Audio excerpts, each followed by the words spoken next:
إذ يتلقى المتلقيان عن اليمين وعن الشمال قعيد ما يلفظ من قول إلا لديه رقيب عتيد وجاءت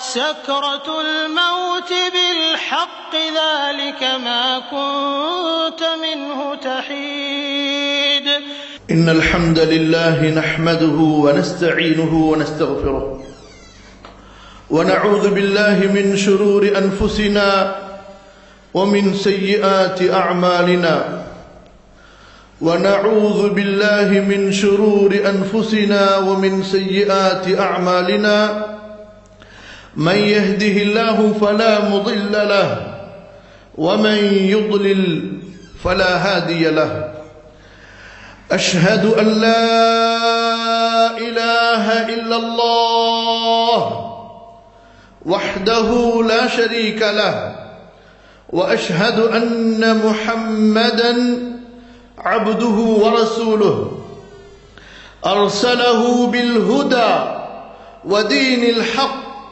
ليظهره على الدين كله ولو كره الكافرون عباد الله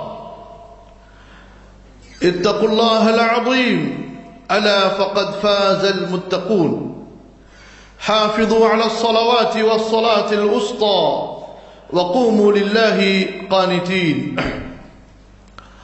அல்லாஹ்வுடைய அடியார்களே, கண்ணியத்திற்குரிய முஸ்லிம் பெருமக்களே, அல்லாஹ் சுப்ஹானஹு வ தஆலாவை போற்றி புகழ்ந்தவனாக அல்லாஹ்வுடைய கண்ணியத்தை, கம்பீரத்தை, அல்லாஹ்வின் உயர்வை, மதிப்பை போற்றியவனாக அல்லாஹுவை தவிர வணக்கத்திற்குரிய இறைவன் வேறு யாரும் இல்லை என்று சாட்சி கூறியவனாக முஹம்மது ஸல்லல்லாஹு அலைஹி வஸல்லம் அல்லாஹ்வுடைய அடியாராக, தூதராக இருக்கிறார்கள் என்றும் சாட்சி கூறியவனாக உங்களுக்கும் எனக்கும் அல்லாஹுவின் பயத்தை நினைவூட்டியவனாக அல்லாஹுவை பயந்து வாழுமாறு எல்லா சூழ்நிலைகளிலும் இறை எச்சத்தை கடைபிடித்து வாழுமாறு எனக்கும் உங்களுக்கும் உபதேசித்தவனாக இந்த ஜும்ஆவின் ஹுத்பாவை ஆரம்பம் செய்கிறேன். கண்ணியத்திற்குரியவர்களே, அல்லாஹ் சுப்ஹானஹு வ தஆலா நல்லவர்களை அவன் தனக்கு நெருக்கமாக்கிக் கொள்கிறான். அவன் நல்லவர்களை தனது நண்பர்களாக ஆக்கிக் கொள்கிறான். அவர்களுடைய இம்மை வாழ்க்கையின் முடிவை அவன் சிறப்பித்து தருகிறான். யார் அல்லாஹ் பொருந்தி கொண்ட, யார் ஒருவர் அல்லாஹ் பொருந்தி கொண்ட நல்ல சாலிஹான மனிதராக ஆகிவிடுகின்றாரோ அவர் இந்த உலகத்திலிருந்து செல்லும் போது அல்லாஹ்வும் அந்த அடியானை கொண்டு, அந்த மனிதரை கொண்டு திருப்தி கொண்டிருப்பான். அந்த அடியானும் தனது ரப்பாகிய அந்த அல்லாஹுவை கொண்டு திருப்தி கொண்டிருப்பான். இந்த நிலையில்தான் நல்லவர்களின் உயிர்களை அல்லாஹ் கைப்பற்றுகின்றான். கண்ணியத்திற்குரியவர்களே, இதுதான் வெற்றி. யா அய்யதுஹன் நஃப்ஸுல் முத்மஇன்னஹ் ارجعي إلى ربك راضية مرضية. அல்லாஹ்வுடைய மார்க்கத்தை பின்பற்றி அல்லாஹ்வை பயந்து வாழ்ந்து இபாதத்துகளிலே நிம்மதியை பெற்ற ஆன்மாவே,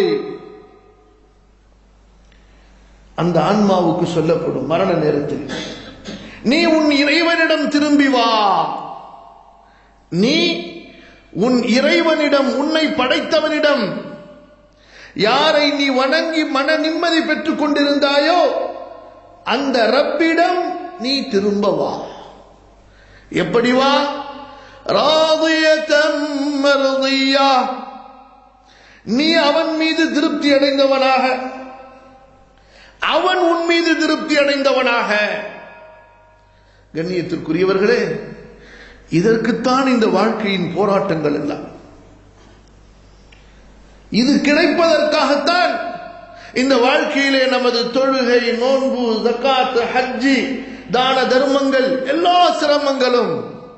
இது கிடைத்த நிலையில் தான் மரணிக்க வேண்டும். இல்லை என்றால் அதை விட பெரிய நஷ்டம் எதுவுமே இல்லை. அல்லாஹ் பாதுகாப்பானா. அல்லாஹ்வுடைய பொருத்தம் கிடைக்காத நிலையில் ஏற்படுகின்ற மரணத்தை தவிர ஒரு மோசமான மரணம் எதுவும் இல்லை. சில பேர் சொல்லுவாங்க, ஆக்சிடென்ட்ல மூத்தா போயிட்டா ரொம்ப கோரமான மூத்து, எரிஞ்சு மூத்தா போயிட்டா கோரமான மூத்து. அன்பானவர்களே, அது உலக மக்களின் பார்வையில் வேண்டுமானால் ஒரு கோரமான மரணமாக இருக்கலாம்.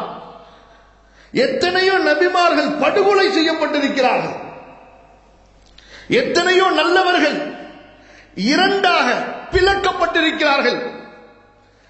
எத்தனையோ அல்லாஹுவை நம்பிக்கை கொண்ட உண்மை மூமின்கள் அவர்களுடைய தோல் தனியாக, சதை தனியாக அவர்கள் கிழிக்கப்பட்டிருக்கிறார்கள். இரும்பு பற்களை கொண்ட சீப்புகளை கொண்டு அவர்கள் வகுந்து எடுக்கப்பட்டிருக்கிறார்கள். அன்பானவர்களே, மரணத்தை பார்த்து பயப்படக்கூடியவன் நல்ல முஸ்லிம். ஆசியா பயந்தார்களா? ஒரு முஸ்லிமுடைய வேட்கை, ஒரு முஸ்லிமுடைய லட்சியம் எப்படி இருக்க வேண்டும்? யா அல்லாஹ், தௌபா செய்தவனாக, உன் பக்கம் திரும்பியவனாக, நீ என்னை கொண்டு பொருந்தியவனாக, நான் உன்னை கொண்டு பொருந்திய நிலையில், பாவங்கள் மன்னிக்கப்பட்ட நிலையில் நீ என் உயிரை கைப்பற்றுவாயா. அன்பானவர்களே, நல்ல முடிவுக்கென்று நல்ல அடையாளங்கள் இருக்கின்றன. அல்லாஹ் சுப்ஹானஹு வ தஆலா பல நல்லவர்களின் வாழ்க்கை வரலாறில் இருந்து நமக்கு படிப்பினைகளை, பாடங்களை கொடுத்திருக்கிறார். மரண நேரம் அது சாதாரணமான ஒரு நேரம் அல்ல. இறை தூதர்கள் எல்லாம் பயந்த ஒரு நேரம் மரண நேரம். திடுக்கங்களை கொடுக்கக்கூடிய நேரம், குழப்பங்களை உண்டாக்கக்கூடிய நேரம். அந்த நேரத்தில் ஈமான் தடுமாறாமல் இருக்க வேண்டும். நீங்கள் அந்த நேரத்திலே எந்த நிலையில் மரணிக்கிறீர்களோ அதுதான் உங்களுடைய வெற்றி.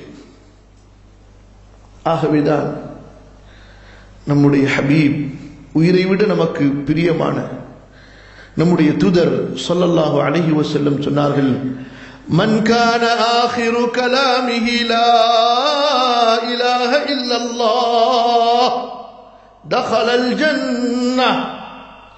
யார் அவருடைய இறுதி பேச்சு லா இலாஹ இல்லல்லாஹுவாக இருக்குமோ அவர் சொர்க்கம் செல்வார்.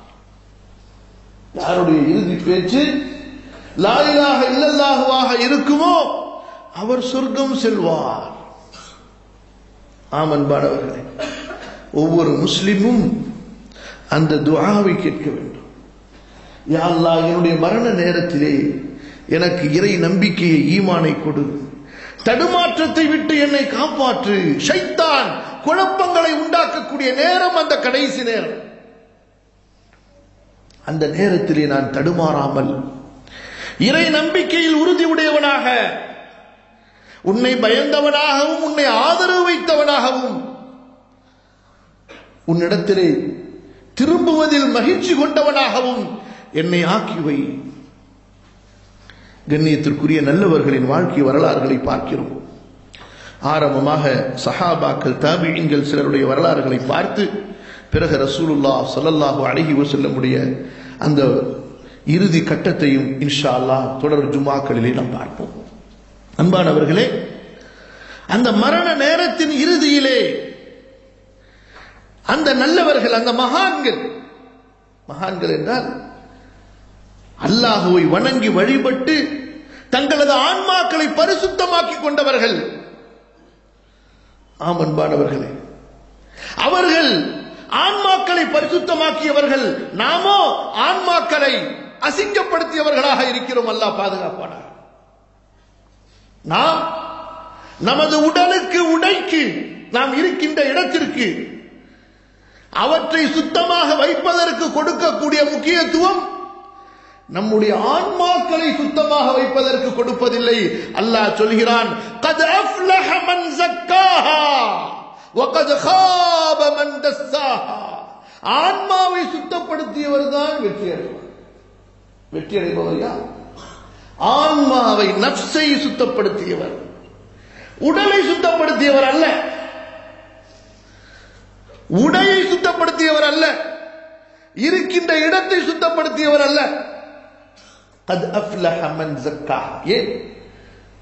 நீங்கள் ஒரு கேள்வி கேட்கலாம். உடலை சுத்தப்படுத்துவது, உடையை சுத்தப்படுத்துவது முக்கியம் இல்லையா? முக்கியம்தான். ஆனால் அன்பானவர்களே, சாதாரண மிருகங்கள் கூட தனது உடலை சுத்தப்படுத்திக் கொள்கிறது இல்லையா? சாதாரண மிருகங்கள், பறவைகள், மற்ற உயிரினங்கள் கூட தனது உடலை, தான் இருக்கின்ற இடத்தை சுத்தமாக வைத்துக் கொள்கின்றன. மனிதனுக்கு கொடுக்கப்பட்ட கட்டளை, நீ உன் உடலை, உன் உடையை, உன் இருப்பிடத்தை சுத்தமாக வைத்துக் கொள்வதை போன்று அதைவிட அதிகமாக உன் ஆன்மாவை, உன் உயிரை சுத்தமாக வைத்துக் கொள். இன்று அந்த நஃப்ஸை பற்றி, அந்த ரூஹை பற்றி சிந்திப்பதே இல்லை. அது எங்கோ நஜிஸ்களிலே மேய்ந்து கொண்டிருக்கிறது. அல்லாஹ் பாதுகாப்பானார். அது எங்கோ அல்லாஹ்வை மறந்த நிலையில், பாவங்களில், உலக இன்பங்களில் மூழ்கி தானும் அழிந்து நம்மையும் அழித்துக் கொண்டிருக்கிறது. அதை பற்றியான கவலை இல்லை. அந்த நல்லவர்கள் வாழ்நாளெல்லாம் அவர்களது காலை மாலை எல்லா பொழுதிலும் ஆன்மா அழுக்கடைவதிலிருந்து பாதுகாப்பதிலேயே கவனமாக இருந்தார்கள். அபூபக்கர் ரலியல்லாஹு அன்ஹு அவர்களுடைய மகளாரை பாருங்கள். முதலில் அபூபக்கருடைய வாழ்க்கை வரலாறைத்தான் பார்க்க போகிறோம். அவர்களுக்கு ஒரு தலைவலி ஏற்பட்டால் சொல்லுவார்கள், இது என்னுடைய எந்த பாவத்தினால் எனக்கு ஏற்பட்டதோ. وَمَا يَغْفِرُ اللَّهُ فَهُوَ كَثِيرٌ. அல்லாஹ் என் பாவங்களில் என்னிடமிருந்து மன்னிப்பதோ அதிகமானது. இந்த தலைவலி நான் செய்த ஏதோ ஒரு பாவத்திற்காக இருக்கலாம், ஆனால் அல்லாஹ் என்னிடம் மன்னிக்கின்ற பாவங்களோ, மன்னிக்கின்ற குறைகளோ ஏராளம் இருக்கிறது. எனது எல்லா பாவங்களுக்கும், எல்லா குறைகளுக்கும் அல்லாஹ் என்னை தண்டிக்க நாடினால் என்னால் சமாளிக்க முடியாது. ஏன்?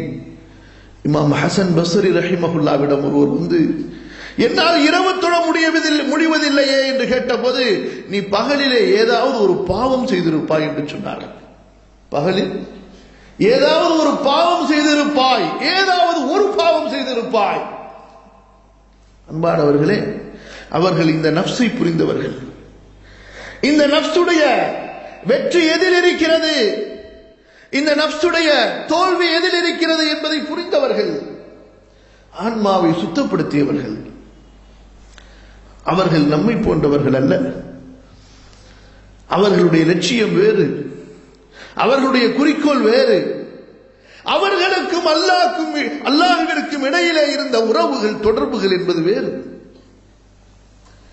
அல்லாஹ்வை அறிந்தவர்கள், சிஃபத்துகளை புரிந்தவர்கள், அல்லாஹ்வுடைய கண்ணியத்தை உணர்ந்து அந்த கண்ணியத்தை கொண்டு அல்லாஹ்வை பயந்தவர்கள் அவர்கள். அபூபக்கர் ரலியல்லாஹு அன்ஹு அவர்களுடைய அந்த மரண தருவாயிலே அவர்கள் ஓதுகின்ற குர்ஆன் வசனத்தை பாருங்கள். இன்று நாமும் எத்தனையோ பேர் நமது கண்ணுக்கு முன்னால் மரணிப்பதை பார்க்கிறோம். சொல்லுங்கள், பார்க்கலாம். அவர்களது வாழ்க்கை குர்ஆனோடு தொடர்புடையதாக இருந்திருந்தால் தானே மரண நேரத்திலே குர்ஆனுடைய வசனம் நினைவுக்கு வரும். உள்ளமெல்லாம் கடையிலே, உள்ளமெல்லாம் சாக்கடைகளிலே, உள்ளமெல்லாம் உலக அசுத்தங்களிலே எங்கிருந்து குர்ஆன் ஞாபகம் வருவது? எத்தனையோ பேர் முணுமுணுத்துக் கொண்டிருப்பார்கள். என்ன முணுமுணுக்கிறார்கள் என்று பார்த்தால் ஏதாவது பாடல்களை முணுமுணுத்துக் கொண்டிருப்பார்கள்.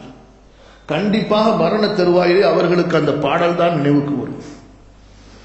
யார் குர்ஆனை முணுமுணுத்துக் கொண்டிருந்தார்களோ, அல்லாஹ்வின் உயர்ந்த திக்ருகளை முணுமுணுத்துக் கொண்டிருந்தார்களோ, கண்டிப்பாக மரண நேரத்திலே அவர்களுக்கு அல்லாஹ்வுடைய குர்ஆன் ஞாபகத்திற்கு வரும், அவர்களுக்கு திக்ர் ஞாபகத்திற்கு வரும். ஓதுகிறார்கள் பாருங்கள். யா அல்லாஹ், நபிமார்களுக்கு அடுத்த தகுதியை பெற்ற முதல் முஃமின். وجاءت سكرة الموت بالحق ذلك ما كنت منه تحيد. மரணம் அது மயக்கத்தோடு வந்துவிட்டது. இதை பார்த்துதானே பயந்து ஓடிக்கொண்டிருக்கிறார். அந்த மரணம் வந்துவிட்டது இப்போது. அந்த வசனத்தை ஓதி ஓதி அவர்கள் அழுகிறார்கள், பயப்படுகிறார்கள்.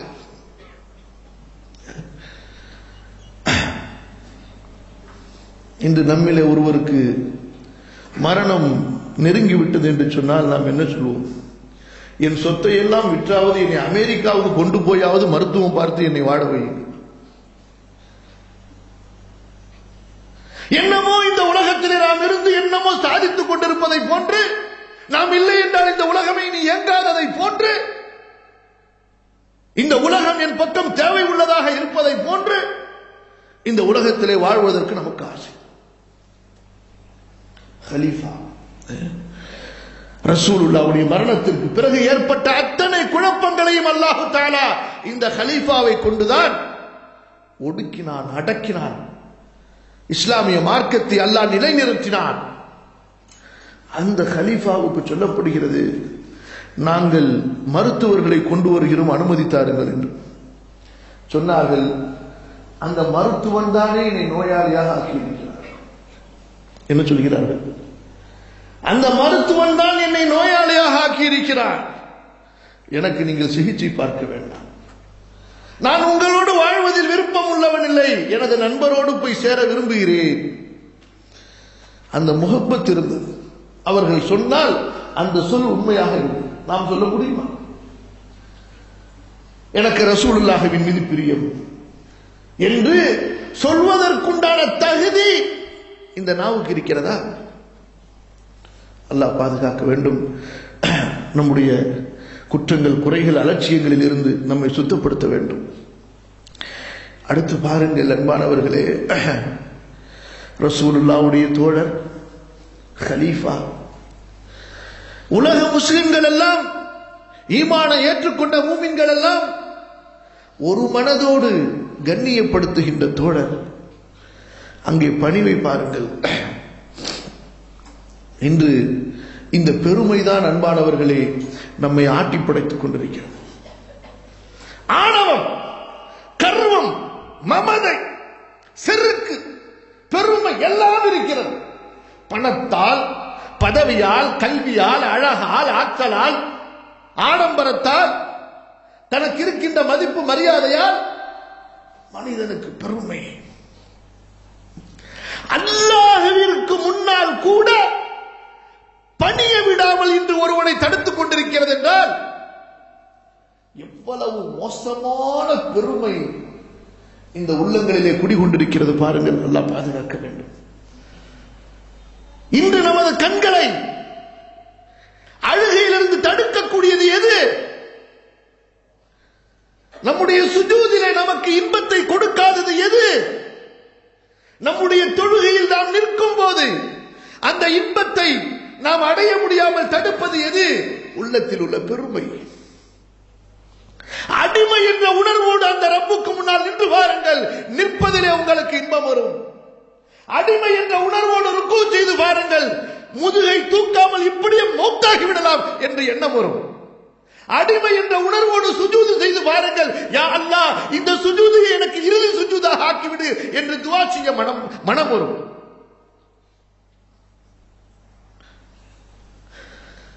நாம் சுஜூது செய்யும் போது கூட நான் பணக்காரன், நான் ஆலிம், நான் ஹாஜி, நான் யார் என்ற ஆணவத்தோடு தலை குனியும் போது உனது தலைதான் குனிந்திருக்கிறது, உன்னுடைய உள்ளம் பணியவில்லை, அல்லாஹ் ஏற்றுக்கொள்ளவே மாட்டான், தூக்கி குப்பையில இருந்து விடுவான். அல்லாஹ்வுக்கு தேவை உடலின் பணிவு மட்டுமல்ல, உள்ளத்தின் பணிவு. அதைத்தான் குஷூ என்று சொல்லப்படும். அல்லாஹ்வுக்கு தேவை உள்ளத்தின் பணிவு. அதைத்தான் குர்ஆன் சொல்கிறது குஷூ, குனூத் என்று சொல்கிறார்கள். பாருங்கள், தனது அன்பு மகளார், அல்லாஹ்வுடைய தூதரின் அன்பு மனைவி, சொர்க்கம் வாக்களிக்கப்பட்ட பெண், நம்முடைய தாய் அன்னை ஆயிஷா ரலியல்லாஹு அன்ஹா அவர்களை அழைத்து, ஆயிஷா உன்துரு சௌபை ஹாதைனி,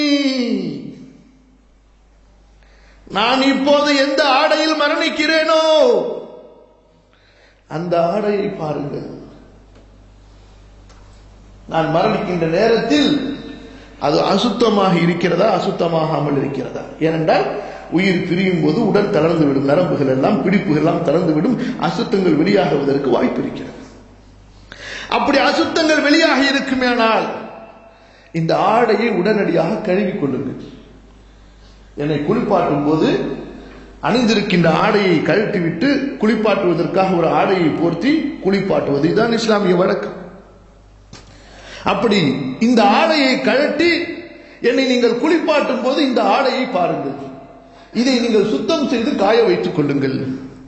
நான் மரணித்து விட்டால் இதே ஆடையில் என்னை கஃனிடுங்கள்.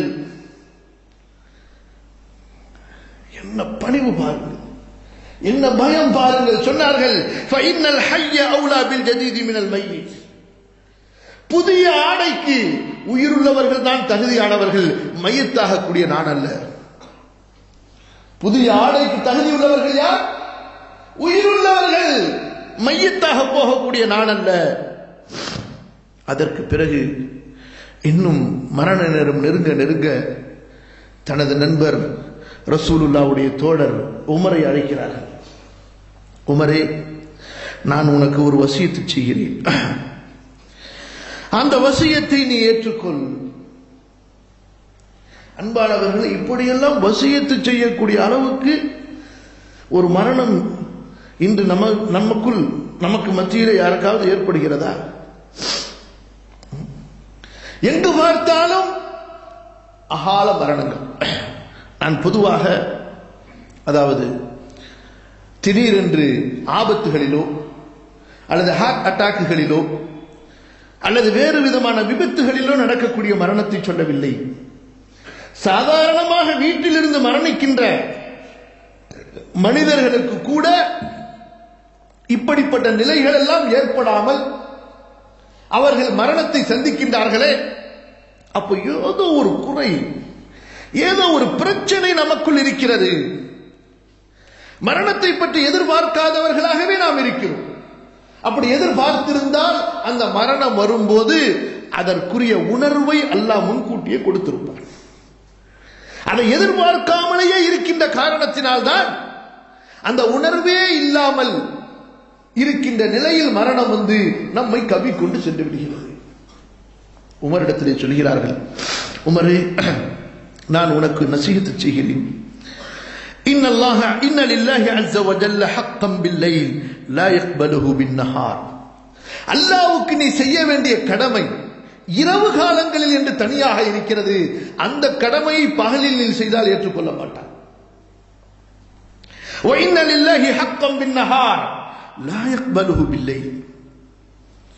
பகலில் அல்லாஹ்வுக்கு நீ செய்ய வேண்டிய கடமை இருக்கிறது, அதை இரவில் செய்தால் அல்லாஹ் ஏற்றுக்கொள்ள மாட்டான். இன்னஹு லா யக்பலு النافلة حتى تؤدي الفريضة. நீ ஃபர்லை நிறைவேற்றுகின்ற வரை நஃபில்களை அல்லாஹ் ஏற்றுக்கொள்ள மாட்டான். இன்று எப்படி? பெருநாள் தொழுதால் போதும், அடுத்த நாளோ அல்லது அடுத்த நேரம் லோஹரை பற்றியெல்லாம் கவலை இல்லை. இவருடைய பெருநாள் தொழுகை ஏற்றுக்கொள்ளப்படுமா? சொல்லுங்கள். சுபுஹே தொழாமல் பெருநாள் தொழுகின்ற முஸ்லிம்கள் எத்தனை பேர் சொல்லுங்கள் பார்க்கலாம். நீங்க உடனே ரோட்ல போறவங்க நினைக்காதீங்க எனது குடும்பத்தில் உங்களது குடும்பத்தில் என்று ஒவ்வொருவரும் தன்னையும் தனது குடும்பத்தையும் எடுத்து பாருங்கள். பெருநாளுக்கு தொழுக வருகிறார்கள், எது தொழாமல் ஃபஜ்ருடைய ஃபர்துகளை சுபுகை தொழுகாமல் வருகிறார்கள். இவர்களது பெருநாள் தொழுகை ஏற்றுக்கொள்ளப்படுமா?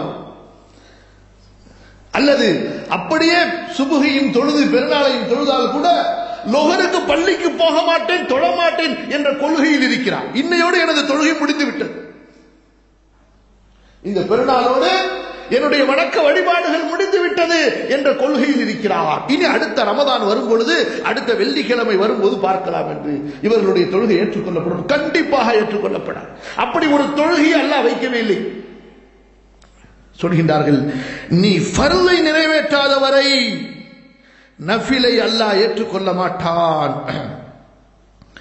பிறகு சொன்னார்கள், ஏனென்றால் அபூபக்கர் ரலியல்லாஹு அன்ஹு அவர்கள் உமரை கலீஃபாவாக ஆக்கிவிட்டு மரணிக்கிறார்கள். உமருக்கு பையத்து வாங்கி கொடுத்து விட்டு மரணிக்கிறார்கள். இந்த உம்மத்திற்கு அடுத்து கலீஃபாவாக ஆகக்கூடிய தகுதி உமரை தவிர வேறு யாருக்கும் இல்லை. எனவே உமரை கலீஃபாவாக ஆக்கிவிட்டு அபூபக்கர் ரலியல்லாஹு அன்ஹு இந்த உலகத்திலிருந்து பிரிய போகிறார்கள். எனவே தனக்கு அடுத்த கலீஃபாவுக்கு அவர்கள் செய்யக்கூடிய அறிவுரை நசீகத்தை பாருங்கள் அன்பானவர்களே. இந்த அறிவுரை தானே உமரின் இரவு தூக்கத்தையும் தொலைத்தது, பகலின் தூக்கத்தையும் தொலைத்தது. அசந்து விழுந்தால்தான். நம்ம யாராவது சுடு மணலிலே, பாலைவனத்தின் சுடு மணலிலே தூங்க முடியுமா சொல்லுங்கள் பார்க்கலாம். பஞ்சுமெத்தையில் படுத்தால் கூட தூக்கம் வராமல் தூக்க மாத்திரை சாப்பிட்டால் தான் தூங்க முடியும் என்ற நிலையில் எத்தனை பேர், எல்லா வசதியும் இருந்து தூக்கம் இல்லாமல் தூக்கத்தை தொலைத்து நிம்மதி இல்லாமல் இருக்கக்கூடியவர்கள் எத்தனை பேர். உமர் எப்படி, அவர் எங்கே தூங்குகிறார் என்றால் மஸ்ஜிதின் ஓரத்தில், கார்பெட் போட்ட மஸ்ஜித் அல்ல, இன்றைய மஸ்ஜித் நபவி அல்ல, பாய்கள் விரிக்கப்பட்ட மஸ்ஜித் அல்ல, வெறும் மணல்கள். அதுவும் அந்த மணல் வெயிலின் வெப்பத்தை தடுக்காது, குளிர்காலத்தின் குளுமையை தடுக்காது, மழை காலத்தின் மழையை தடுக்காது. ஒரு பேருக்கு ஒரு கூரை, அவ்வளவுதான். ஏன் சொன்னார்கள், கலீஃபா நீங்கள் தூங்குவதில்லையா? இரவிலே தூங்கினால் அல்லாஹ்வின் ஹக்கை பாழாக்கி விடுவேன். இரவில் தூங்கினால் அல்லாஹ்வின் ஹக்கை பாழாக்கி விடுவேன்.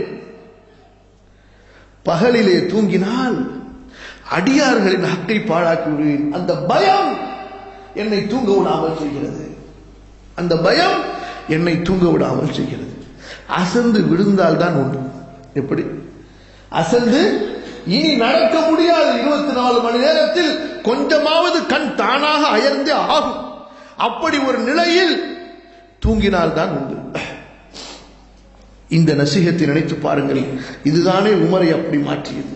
உமரே, இரவில் ஒரு கடமை இருக்கிறது, அல்லாஹ் அதை பகலில் ஏற்றுக்கொள்ள மாட்டான். அதாவது அல்லாஹ்வுக்கு நீ செய்ய வேண்டிய கடமை, உனக்கும் அல்லாஹ்வுக்கும் இடையில் உண்டான உறவை பலப்படுத்தக்கூடிய கடமை அது. இரவை விட சிறந்த நேரம் இல்லை உங்களை அல்லாஹ்வோடு நெருக்கமாக்கிக் கொள்வதற்கு. இன்ன நாஷிஅத்தல் லைல் ஹிய அஷத்து வத்ஆ வ அக்வமு கீலா. அல்லாஹ் சொல்கிறான், நபியே, இரவின் தனிமை, அந்த தனிமையிலே நீங்கள் குர்ஆன் ஓதுவது குர்ஆனை உங்களது உள்ளத்திலே இறக்கும், ஆழமாக உங்களது உள்ளத்திற்குள் பதிய வைக்கும். நாம் இப்போது குர்ஆன் ஓதி கொண்டிருக்கிறோம், அதனால பகல்ல ஓதாதீங்க நல்லா சொன்னாங்க. இரவின் ஓரங்களிலும் பகலிலும் ஓதுங்கள் என்று சொல்கிறான். ஆனால் அந்த குர்ஆனோடு ஒன்றி ஓதி அதனுடைய தாக்கங்கள் உள்ளத்திலே ஏற்படுவதற்குரிய நேரம் இது, அந்த இரவு நேரம். இன்ன நாஷிஅத்தல் லைலி ஹிய அஷத்து வத்ஆ வ அக்வமு கீலா. பிறகு பகலில் கடமை இருக்கிறது, இரவில் அல்லாஹ் அதை ஏற்றுக்கொள்ள மாட்டான். அது என்ன? அல்லாஹ்வுடைய அடியார்களுக்கு நீ செய்ய வேண்டிய கடமை. உனது வாசலை தடுத்துக் கொள்ளாதே. எனவேதான் கலீஃபாக்கள் யாருக்குமே காவலாளிகள் இருந்தது கிடையாது. யாருக்கு? யாரை பார்த்து ரோமாபுரியின் அந்த பேரரசுகளும் பாரசீக பேரரசுகளும் பயந்து நடுங்கினவோ, ஈராக், ஈரான், சிரியா, இறுதியில் ஐரோப்பா வரை உள்ள அத்தனை நாடுகளும் யாருடைய காலடியில் விழுந்தனவோ அந்த பேரதிபர்களுக்கு காவலாளிகள் இல்லை, அவர்களுக்கு கோட்டை கொத்தளங்கள் இல்லை, மாட மாளிகைகள் இல்லை. அவர்களது தர்பார் அல்லாஹ்வுடைய மஸ்ஜித், அவர்களது மாளிகை அவர்கள் வாழ்ந்து கொண்டிருந்த ஏற்கனவே வாழ்ந்து கொண்டிருந்த குடிசைகள் தான்.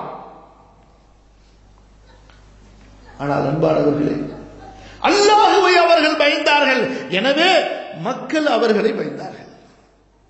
அவர்கள் நீதி செலுத்தினார்கள், எனவே யாரையும் பயப்படாமல் ஆட்சி செய்தார்கள். மனிதர்களை பார்த்து பயப்படவில்லை, எனவே தங்களுக்கு காவலாளிகளை வைத்துக் கொள்ளவில்லை. உண்மையான மரணத்திற்கு துணிந்த மாவீரர்களாக இருந்தார்கள், மரணத்தை எதிர்பார்த்தவர்களாக இருந்தார்கள். மரணத்தை பயந்தால் தானே பாதுகாவலர்களை வைத்துக் கொள்ள வேண்டும். பிறகு சொன்னார்கள், பாருங்கள், மிகப்பெரிய ஒரு வார்த்தையை, உமரே, மறுமையிலே யாருடைய அந்த நன்மையின் தட்டு கணக்கும் என்றால், யார் இந்த உலகத்திலே வாழும்போது ஹக்கை பின்பற்றினார்களோ, சத்தியத்தை பின்பற்றி வாழ்ந்தார்களோ, உண்மையை பின்பற்றி வாழ்ந்தார்களோ, அவர்களுடைய மறுமையின் அந்த நன்மையின் தட்டுகள் தான் கணக்கும். பிறகு சொன்னார்கள், ஆம், எந்த தட்டிலே சத்தியம் வைக்கப்படுகிறதோ அந்த தட்டு கணத்துத்தானே ஆக வேண்டும். பிறகு சொன்னார்கள், மறுமையில் யாருடைய நன்மையின் தட்டுகள் லேசாகி விடுகின்றன என்றால், யார் இந்த உலகத்திலே வாழும் பொழுது பொய்யை பின்பற்றினார்களோ, பித்திபாஹிமுல் பாத்தில், பாத்தில் படி வாழ்ந்தார்களோ, மார்க்கத்தை விட்டு விலகி வாழ்ந்தார்களோ, அவர்களுடைய நன்மையின் தட்டுகள் தான் லேசாகிவிடும். கண்டிப்பாக லேசாகித்தான் ஆக வேண்டும், கண்டிப்பாக லேசாகித்தான் ஆக வேண்டும். ஏன்? எந்த தட்டிலே பாத்தில் வைக்கப்பட்டு விடுகிறதோ அவ்வளவுதான் அதனுடைய முடிவு. இப்படியாக உமர் ரலியல்லாஹு அன்ஹு அவர்களுக்கு நசீஹத்து செய்கிறார்கள். அபூபக்கர் ரலியல்லாஹு அன்ஹு அவர்களுடைய அந்த இன்னுயிர் பிரிகிறது. அன்பானவர்களை நினைத்து பாருங்கள், அந்த மரண நேரத்தில் கூட தான் நியமித்த அந்த கலீஃபாவுக்கு சொல்ல வேண்டிய அறிவுரையை, எச்சரிக்கையை, உபதேசத்தை அல்லாஹ்வுடைய பயத்தை கொடுத்துவிட்டு ஒரு கலீஃபா, ஒரு முஃமின், அல்லாஹ்வுடைய தூதருடைய அந்த பிரதிநிதி மரணிக்கிறார்கள் என்றால் அல்லாஹ் தஆலா அவருக்கு கொடுத்த அந்த பெரும் பாக்கியம் அது. அடுத்து பாருங்கள், உமர் ரலியல்லாஹு அன்ஹு அவர்களுடைய அந்த வாழ்க்கை. அவர்கள் மஜூசியால் கொல்லப்பட்டார்கள். அந்த சம்பவங்களை எல்லாம் கண்ணுக்கு முன்னால் கொண்டு வந்து நிறுத்தி பாருங்கள். அவர்களது வீட்டிலே அவர்கள் வைக்கப்பட்டிருக்கிறார்கள். அப்துல்லாஹ் இப்னு அப்பாஸ் ரலியல்லாஹு அன்ஹு வருகிறார்கள். உமரை பார்த்து சொல்கின்றார்கள், யா அமீருல் முஃமினீன், அமீருல் முஃமினீன் அவர்களே, மூமின்களின் அமீரே, அஸ்லம்த ஹீன கஃபரன் நாஸ், மக்கள் எல்லாம் அல்லாஹ்வை நிராகரித்த காலத்திலே முந்திய முஸ்லிம்களில் நீங்களும் இஸ்லாமை ஏற்றுக்கொண்டீர்கள். வஜாஹத்த மஅ ரசூலில்லாஹ் ஸல்லல்லாஹு அலைஹி வஸல்லம் ஹீன ஹதலஹுன் நாஸ், மக்கள் ரசூலுல்லாஹ்வை கைவிட்ட போது, குறைஷிகள் எல்லாம் ரசூலுல்லாஹ்வை, இதே உமது குடும்பத்தைச் சேர்ந்தவர்களே ரசூலுல்லாஹ்வை கைவிட்ட போது ரசூலுல்லாஹ்வோடு சேர்ந்து நீங்கள் ஜிஹாத் செய்தீர்கள். இப்போது வகுதில்த ஷஹீதா, நீங்கள் ஒரு ஷஹீதாக நீங்கள் இப்போது கொல்லப்பட்டிருக்கிறீர்கள், நீங்கள் ஒரு ஷஹீதாக கொல்லப்பட்டிருக்கிறீர்கள். அடுத்து சொல்கிறார்கள், வலம் யக்தலிஃப் அலைக இஸ்னானி, உங்கள் மீது யாரும் கருத்து வேற்றுமை கொள்ளவில்லை, நீங்கள் நல்லவரா கெட்டவரா என்று இரண்டு கருத்து இல்லை, எல்லா மூமின்களும் உங்களை ஏற்றுக்கொண்டிருக்கிறார்கள்.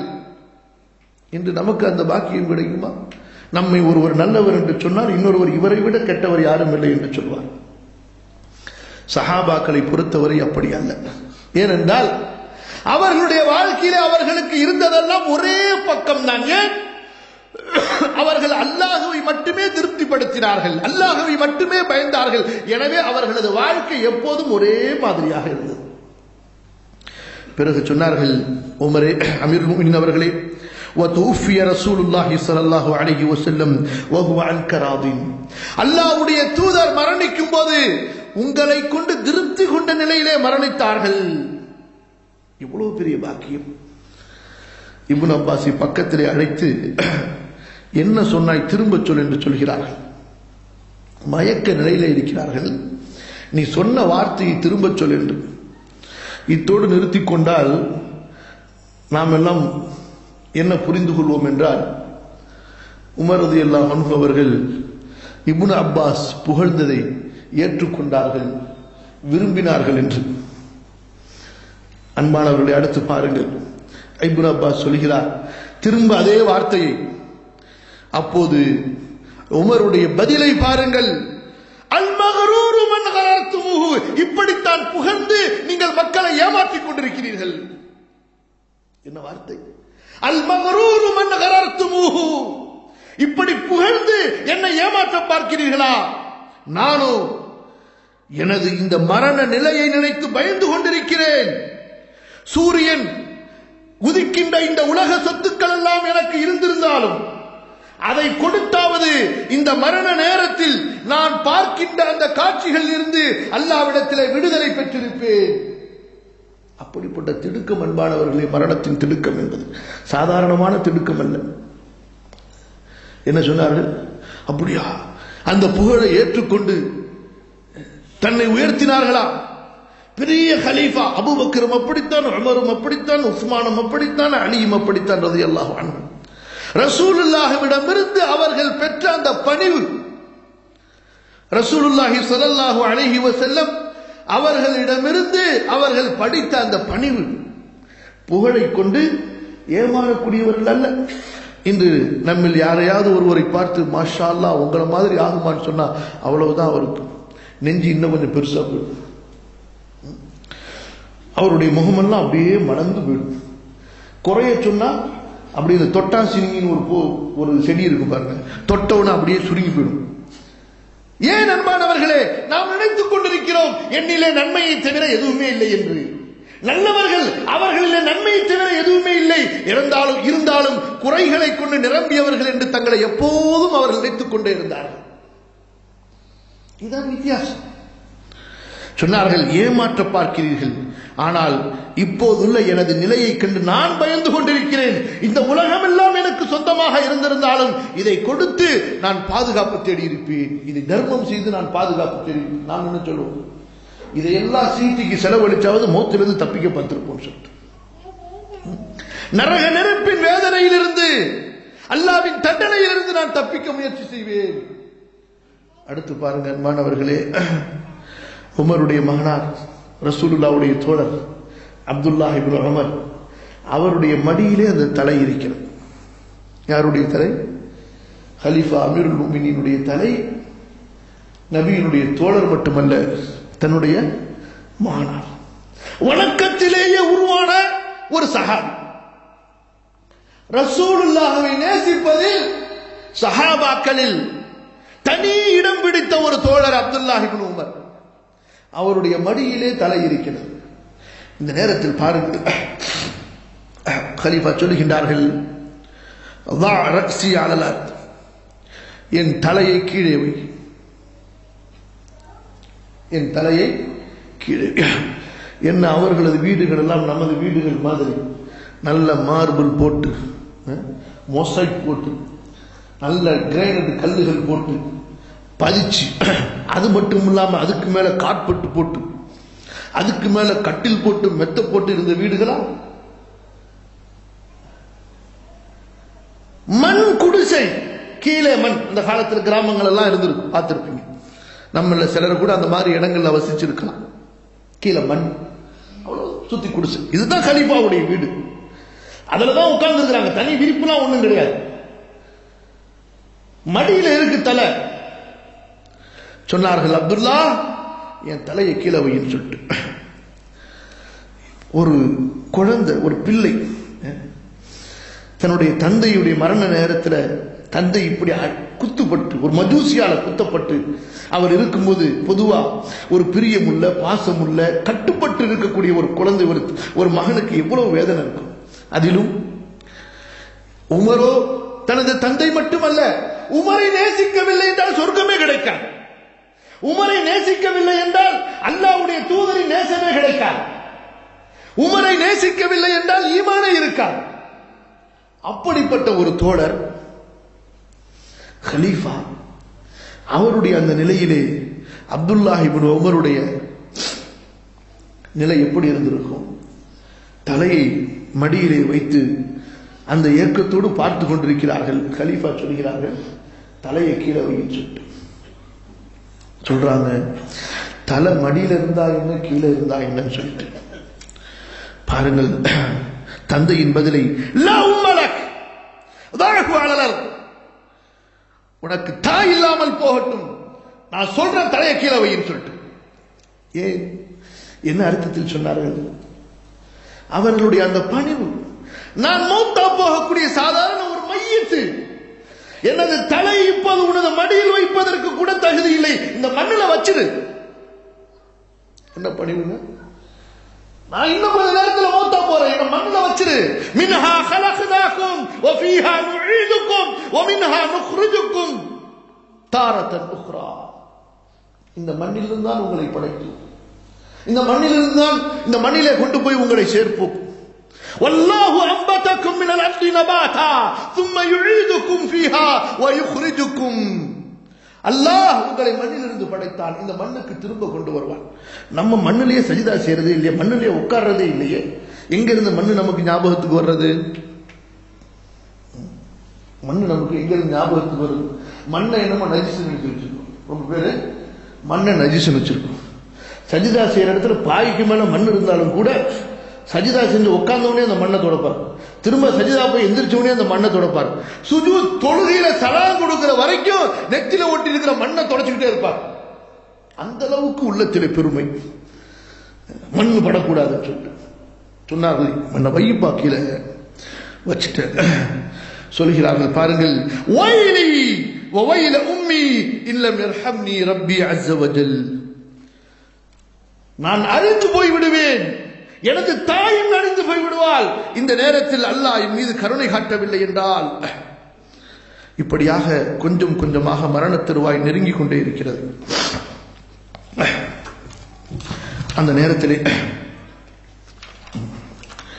உமர் ரலியல்லாஹு அன்ஹு அவர்கள் தங்களது தோழர்களுக்கு அறிவுரை சொல்லுகின்றார்கள், தன்னை எப்படி அடக்கம் செய்ய வேண்டும் என்று, தன்னை எப்படி குளிப்பாட்டி அடக்கம் செய்ய வேண்டும் என்று சொல்கிறார்கள்.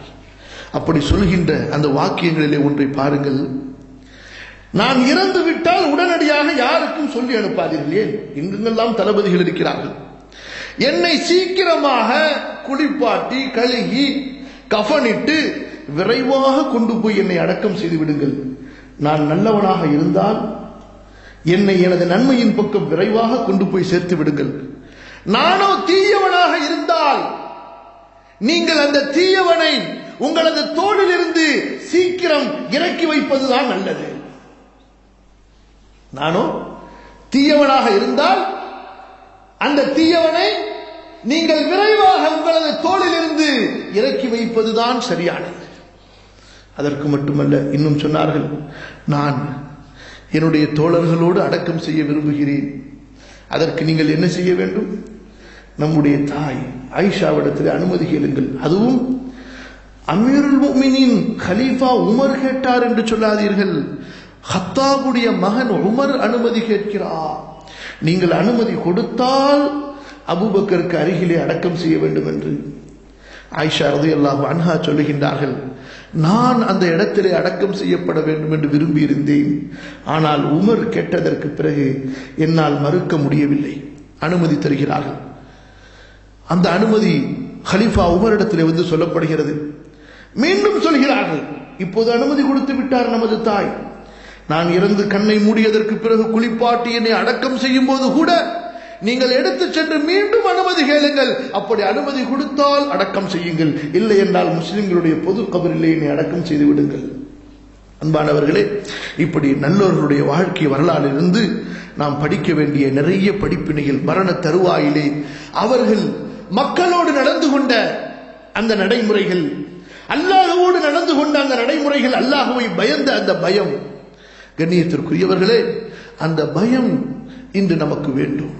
அந்த பயம் ஒன்றுதான் நமக்கு நமது மார்க்கத்தின் சுவையை புரிய வைக்கும், நம்முடைய மார்க்கத்தின் இனிமையை, இன்பத்தை நமக்கு உணர வைக்கும். இன்று நமக்கு நாம் மூமின்கள், நாம் முஸ்லிம்கள் என்ற அந்த இன்பம் கிடைக்கிறதா? நமது நாக்கு இந்த உணவின் ருசிகளை ருசிப்பதிலே காணக்கூடிய அந்த இன்பம், இனிமை, அமல்களிலே, இபாதத்துகளிலே, அல்லாஹ்வுக்கு நெருக்கமான அமல்களை செய்வதிலே நம்முடைய ஆன்மாவிற்கு அந்த இன்பம், ருசி கிடைக்கிறதா? இல்லையே. ஏன்? அந்த தக்வாவை இழந்தவர்களாக நாம் இருக்கிறோம். அந்த தக்வாவை நம்முடைய வாழ்க்கையோடு இணைக்காதவர்களாக நாம் இருக்கிறோம். எனவேதான் ஒரு உணர்வில்லாத சாதாரண ஒரு மரக்கட்டையை போன்றுதான் அந்த மரக்கட்டை இங்கே பொருத்தினால் இங்கே இருக்கும், அங்கே பொருத்தினால் அங்கே இருக்கும், தண்ணீரில் போட்டால் தண்ணீரில் இருக்கும். அது போன்றுதான் நம்முடைய அமல்களிலே நாம் இருந்து கொண்டிருக்கிறோம். அன்பானவர்களே, மரக்கட்டை என்று சொல்லும்போது நாம் அங்கும் சற்று சுதாரித்துத்தான் சொல்ல வேண்டும். ஏன்? மரக்கட்டைகளுக்கு கூட அல்லாஹ்வுடைய பயம் இல்லாமல் இல்லை. ரசூலுல்லாஹ்வுடைய ரசூலுல்லாஹ்வுடைய அன்பால் அழுத பேரித்த மரத்தின் அந்த கட்டையை இமாம் புகாரியின் ஹதீஸிலே நாம் பார்க்கிறோம்.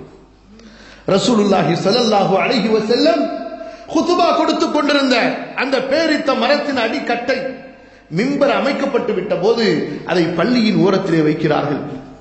தனது கன்றை தொலைத்த ஒட்டகம் அழுவதை போன்று அழுகையின் சத்தத்தை கேட்கிறார்கள். அந்த பேரித்த மரத்தின் கட்டையிலிருந்து அழுகை வருகிறது. ரசூலுல்லாஹி ஸல்லல்லாஹு அலைஹி வஸல்லம் மிம்பரிலிருந்து இறங்கி சென்று அந்த கட்டையை அணைத்து தட்டி கொடுக்கிறார்கள்.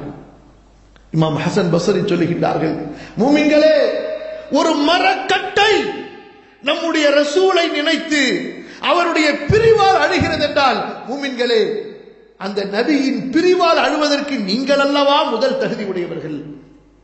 அன்பானவர்களே, இந்த உணர்வு நமக்கு ஏற்பட வேண்டும் என்றால் அதற்கு தான் மரணத்தின் அந்த பயம், அந்த தக்வாவின் உணர்வுகள், அமல்களிலே, ஈமானிலே, நம்முடைய செயல்பாடுகளிலே இஹ்லாஸ், இவை இருக்கும்போதுதான் நம்முடைய இந்த வாழ்க்கை ஒரு அர்த்தமுள்ள வாழ்க்கையாக இருக்கும். அந்த நல்லவர்களுக்கு மரண தருவாய் எப்படி ஒரு மகிழ்ச்சியான ஒரு தருவாயாக இருந்ததோ அப்படிப்பட்ட ஒரு நல்ல ஒரு தருவாயாக நமக்கு அல்லாஹ் ரப்புல் ஆலமீன் அமைத்துக் கொடுப்பான். அந்த இபாதத்துகளை நோக்கி, அப்படிப்பட்ட பண்புகளை வளர்த்துக் கொள்வதை நோக்கி நம்முடைய வாழ்க்கையை நாம் எடுத்துச் சொல்வோமாக. அஸ்தக்ஃபிருல்லாஹல் அஸீம் லி வ லக்கும் ஃபஸ்தக்ஃபிருஹு இன்னஹு ஹுவல் கஃபூருர் ரஹீம்.